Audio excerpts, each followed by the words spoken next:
Bonjour et bienvenue dans votre revue de presse des quotidiens de ce mardi 17 octobre 2017 sur votre site d'information dakarmidi.net. Commençons avec Walf Quotidien, débat autour d'un troisième mandat présidentiel, comment Macky entend éviter le piège de Wade. Le président reste sur sa position concernant le troisième mandat, ce n'est pas un débat pour lui, il se limitera uniquement à 2 mandats. Le président Macky Sall ne souhaite pas tomber dans le même piège qui a causé le départ de son prédécesseur Maître Wade, affirme Walf Quotidien. D'autre part, Mamles Dia, fondateur du politicien raconté par ses contemporains 20 ans après sa mort. Dans le journal Les Échos, le budget présidentiel grossit de plus de 15 milliards. Le président Macky Sall a agrandi son équipe avec 16 ambassadeurs itinérants, 41 conseillers spéciaux, 20 ministres conseillers et 10 conseillers techniques. 3 milliards ont été dépensés pour l'achat de voitures, affirme Les Échos. Dans Réumi.com, concernant l'affaire des avocats de l'État sur le cas de Karim Wade et la sortie du bâtonnier demandant que l'ancien président soit traduit en conseil de discipline, Maître Wade contre-attaque et donne sa réponse. D'autre part, ignoré et exclu de facto du G5 Sahel, le Sénégal doit se tenir à carreau, affirme Réumi. Dans 24 heures, guerre de succession au Parti Socialiste et si Tanor a boudé Serigne Mbaye Thiam. Le journal affirme que Tanor pourrait se préparer à laisser sa place au ministre de l'Éducation nationale. 24 heures revient ainsi sur les forces et faiblesses du ministre et suite à la décision d'exclure certains membres du Parti Socialiste, Maître Aïssata Tall Sall crache du feu sur le secrétariat exécutif.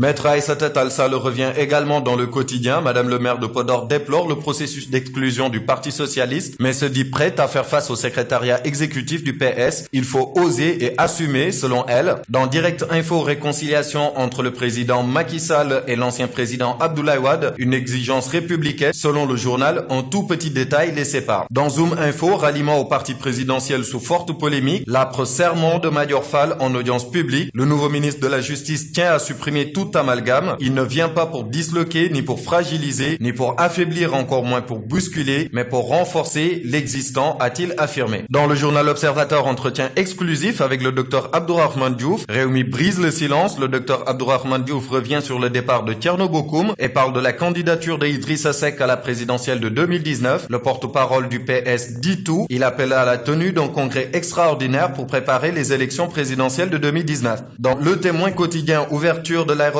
international Blaise Diagne. Ouf, les 456 employés de ADS sauvés. Un accord a été trouvé pour réinsérer les employés dans le nouvel aéroport d'après le journal. Autre information sous l'intitulé République des valeurs, le mouvement de Thierno Alassane Sall lancé le 28 octobre prochain au CICES. Dans le journal Enquête, publication du rapport 2015 de l'ITI, les milliards du sous-sol. Le rapport indique qu'en 2015, les industries extractives au Sénégal ont généré plus de 118 milliards. Les principales sociétés sont ArcelorMittal, Sococim, Sabadola et Dangote, selon Enquête. Toujours sur le rapport de l'ITI, le journal L'As Quotidien parle d'une gestion ténébreuse. Dans Dakar Times, où sont passés les 66 milliards du port, la question posée à Cher Kanté, 5e révélation scandaleuse sur l'ancien directeur du port. Le journal demande des réponses au nouveau ministre auprès du président chargé du PSE, Cher Kanté. Dans Libération, poursuivi par GFM pour destruction de machines, Dubaï Port et Messina transigent pour 1,2 million d'euros qui seront versés au groupe de Youssou N'Dour. Le journal présente le PV rendu par le tribunal de Dakar ce mois d'octobre. À l'approche du Magal de Touba 2017, le journal Sud Quotidien fait un focus sur l'événement. Selon le comité d'organisation, 256 milliards ont été générés en 2016. Le quotidien L'Évidence parle du retour des coupures de courant et délestage au Sénégal, la grande distinction de l'obscurité pour Mohamedou Makhtar Cissé, directeur de la Sénélec. Vox Populi révèle encore un nouveau drame dans la santé publique, cette fois-ci à l'hôpital de Pikine. Aïcha, une fille de 12 ans, meurt à cause de 200 000 francs. Les médecins ont refusé de prendre en charge l'enfant car sa mère n'avait pas de quoi payer. À l'heure où l'État du Sénégal casque des milliards pour dorer sa république, des centaines de personnes meurent tous les jours dans les hôpitaux par manque d'assistance et de moyens. Côté sport, dans Stade, Ligue des Champions ce soir à partir de 18h45, Manchester City reçoit Naples et le Real de Madrid reçoit Tottenham. Dans Sunulam, Modlo Lac 2, deuxième report, les adversaires se prononcent dans le journal.